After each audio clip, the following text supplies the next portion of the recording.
Lucas, Congress created the Office of the Director of National Intelligence to eliminate stovepipes of intelligence and to ensure integration across the elements while working hand in hand with the Undersecretary of Defense for Intelligence and Security. That's the Director of Defense Intelligence and the Principal Advisor to the DNI on Defense Intelligence. To ensure that national and military intelligence needs are met, Congress also sought to ensure analytic objectivity standards were set and they were met.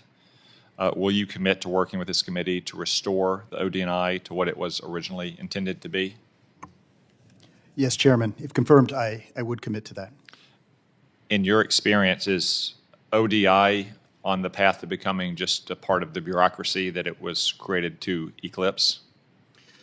Thank you, Chairman. As I said in my opening remarks, I have seen ODNI grow over the years, often without regard to its original mission. So yes, I would agree with that statement.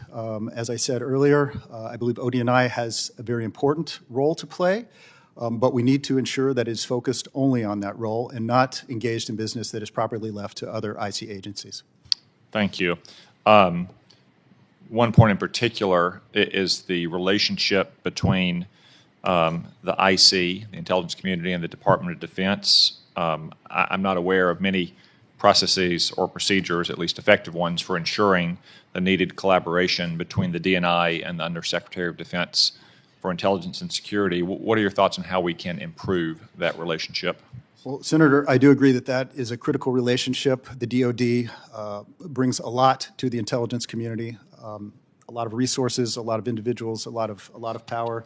My understanding is that currently there is a weekly sync between the Director's Advisors for Military Affairs and OSD INS. If confirmed, I would certainly expect that I would also have regular communication with that same office, with the Undersecretary, and I would be willing to work with the committee to look at whether we need any sort of formal processes or procedures to put in place to ensure that that coordination is continuing as it should. Thank you. Let's turn our attention to China. This year's annual threat assessment stated, quote, China stands out as the actor most capable of threatening U.S. interests globally, end quote. There's, of course, bipartisan support in Congress for ensuring that the Chinese communists don't achieve their goals in replacing the United States as the world's dominant economic and therefore military superpower. What's your opinion on whether the intelligence community is currently properly postured to address the threat posed by communist China? Thank you for the question, Senator. I have seen over many years as an intelligence officer that the IC has assessed that China is a key adversary and has placed a high priority on collecting and analyzing information to provide to policymakers regarding China's plans and intentions.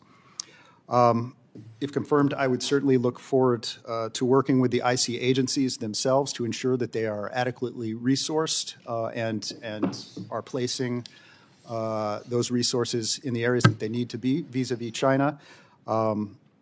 That's, of course, if I'm confirmed. I lack that bird's eye view, quite frankly, right now about what each agency is doing, but certainly that would be a priority for me if I'm confirmed. Thank you. Mr. Kent, I want to turn to the threat of terrorism. China is, without question, our most serious long-term threat, the only nation that has the size and the wealth and power to potentially replace the United States as the world's dominant power. But as you say in your opening statement, the threat of terrorism remains serious and ongoing. To borrow from a quote sometimes attributed to Trotsky, you may not be interested in terrorism anymore, but terrorism is still interested in you. Is that correct and something Americans need to understand?